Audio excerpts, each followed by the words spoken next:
कि चंदा मामा अपने घर के। बहुत ही उम्दा। The hard work of the entire ISRO community has come to fruition.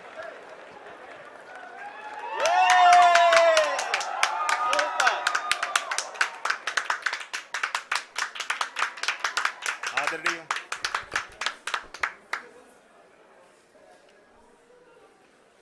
आदरणीय प्रधानमंत्री जी, नमस्कार। दोस्तों, इंडिया चाँद पे पहुंच चुका है अब, और इसी के साथ इंडिया 4th कंट्री बन गया है जो कि चाँद पे पहुंचा है। फर्स्ट कंट्री बन गया है जो कि साउथ पोल पे पहुंचा है।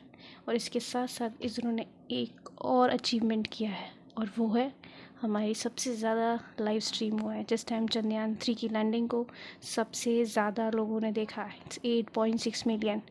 तो इसरो के अचीवमेंट्स में से एक और अचीवमेंट इसरो के साथ जुड़ गया है। तो आज हम इस वीडियो में देखेंगे कि बाकी जो इसरो के नए मिशन आने वाले हैं, जो अभी 2-3 साल में, मे बी 10 इस डेकेड में जाके जो नए मिशन आने वाले हैं, उनके बारे में हम ब्रीफ में थोड़ा थोड़ा देख लेते हैं। तो चलिए स्टार्ट करते हैं। तो पहला हमारा मिशन है चंद्रयान 4। ठीक है, तो इसमें क्या करने वाले हैं हम, लूनर की जो सतह है, मीन्स मून की जो सतह है, उसको स्टडी करने वाले हैं। और इसमें एक नया पॉइंट हम ऐड कर रहे हैं कि हम जो सैंपल है उसको वापस लेके आने वाले हैं। ठीक है, तो अभी हमने सिर्फ लैंड किया उसको वहाँ पे। ठीक है, वहाँ पे वो एक्सपेरिमेंट करेगा, बट इसमें हम वहाँ से सैंपल भी लेके आने वाले हैं। तो ये हमारे लिए एक और हिस्ट्री क्रिएट करेगा। जो इसरो के जो अचीवमेंट्स में, उसमें एक और एडिशन होने वाला है। और ये मिशन जो रहेगा वो जापान के साथ रहेगा।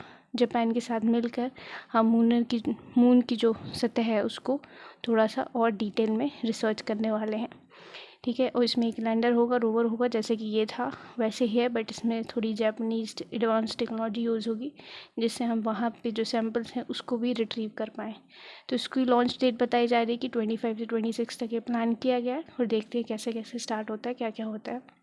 इसका जो ड्यूरेशन रहेगा वो 6 मंथ तक रहेगा। जब भी जो चंद्रयान 3 है उसका ड्यूरेशन सिर्फ 14 डेज़ का है, सिर्फ 14 डेज़ तक ही लिए वर्क करेगा वो।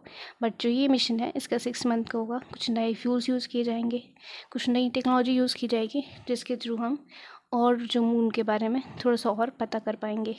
इसका जो पेलोड होगा ऑलमोस्ट 350 kg का होगा। ठीक है, और लॉन्च मास होगा वो 6000 kg का होगा। तो ये हमारे जो स्पेस सेक्टर है उसमें बूस्टअप देगा। जापान के साथ कोलैबोरेशन हमारा होगा, और भी हम मिशंस पे जापान के साथ काम करेंगे, बाकी और कंट्रीज़ के साथ काम करेंगे। तो हमारी जो जीडीपी है, हमारी जो स्पेस का जो स्टेटस है, रेपुटेशन है हमारी कंट्री की, वो भी काफ़ी हद तक बढ़ेगी। ठीक है, अभी एक आदित्य L1 मिशन है, वो भी स्टार्ट करने वाला है इसरो।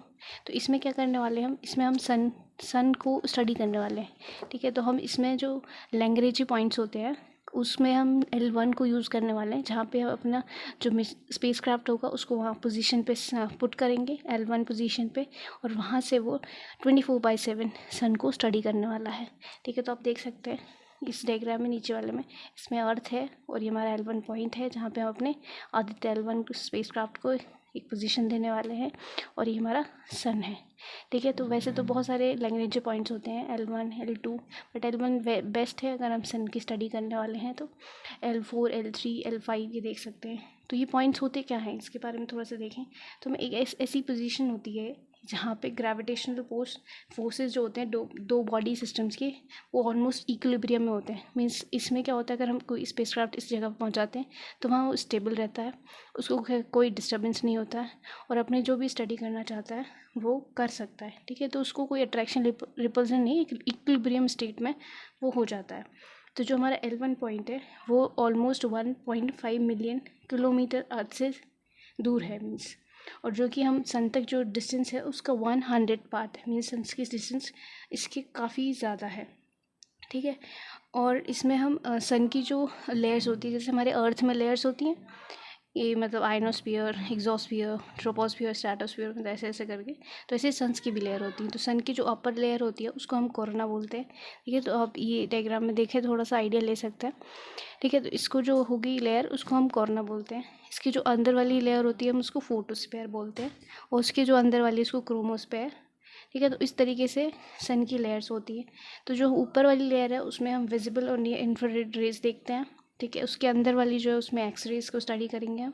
क्रोमोस्फेयर में हम अल्ट्रा वायलेट रेज को स्टडी करेंगे। बाकी हम सोलर एमिशंस जो होते हैं, सोलर विंड्स जो होती है, और जो कोरोनल मास इजेक्शन होते हैं, मीन्स यहाँ से जो है मास जो है इजेक्ट होता है, ठीक, जो वहाँ पे जो हीलियम और हाइड्रोजन गैस होती है, तो उससे जो ब्लास्ट वगैरह होते हैं, तो उससे क्या होता है कि इजेक्शन होता है, ठीक है। तो हम उसको स्टडी करेंगे तो किस तरीके से होता है, क्या चीज़ें रहती हैं, किसकी वजह से होता है, क्यों होता है, उसके क्या क्या इम्पैक्ट हो सकते हैं, हमारी अर्थ पे क्या इम्पैक्ट हो सकते हैं, बाकी प्लैनेट्स जो है हमारे सोलर सिस्टम में उन पे क्या इम्पैक्ट हो सकते हैं।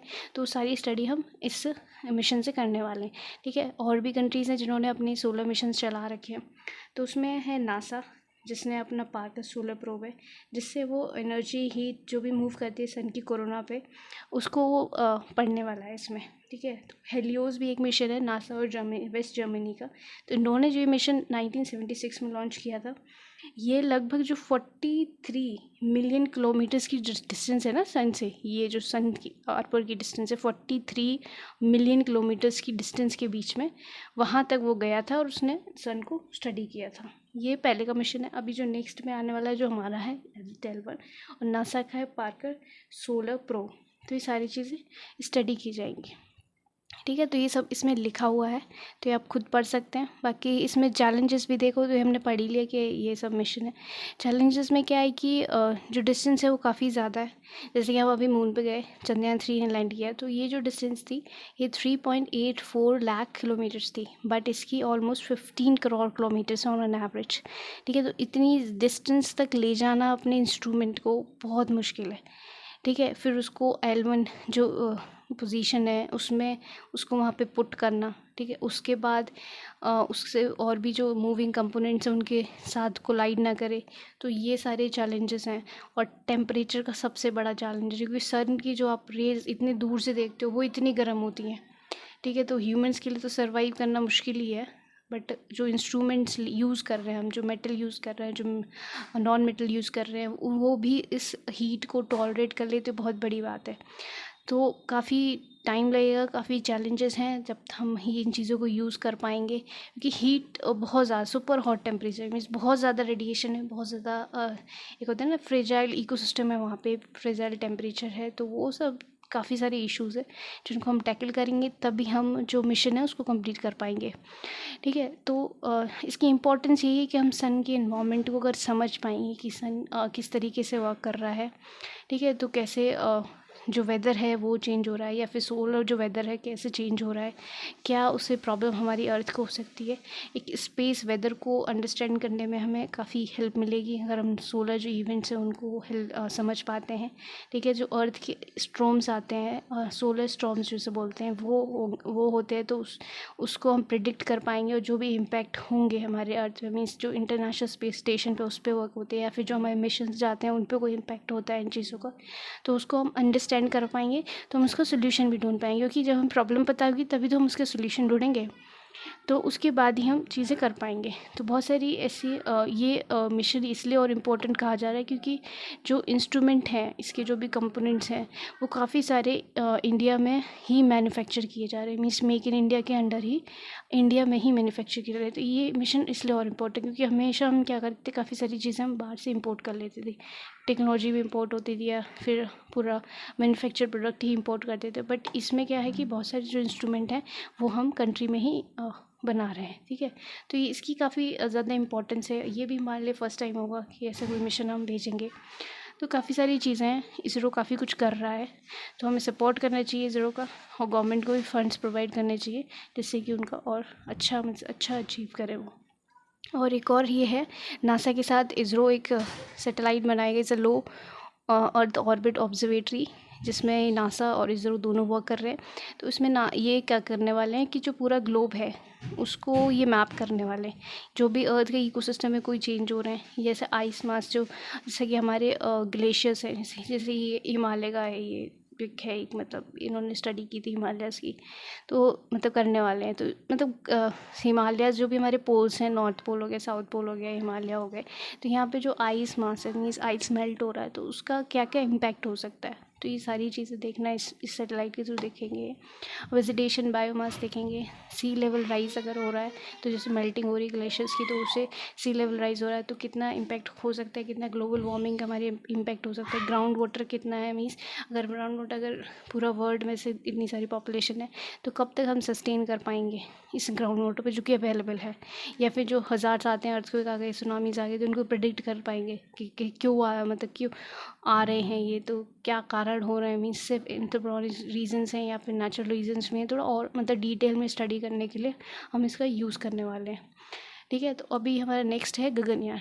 तो गगनयान मिशन जो है इसमें हम ह्यूमंस को भेजने वाले हैं स्पेस पे। ये इंडिया का मिशन है, इंडिया पहली बार ऐसा कुछ ट्राई करने वाला है।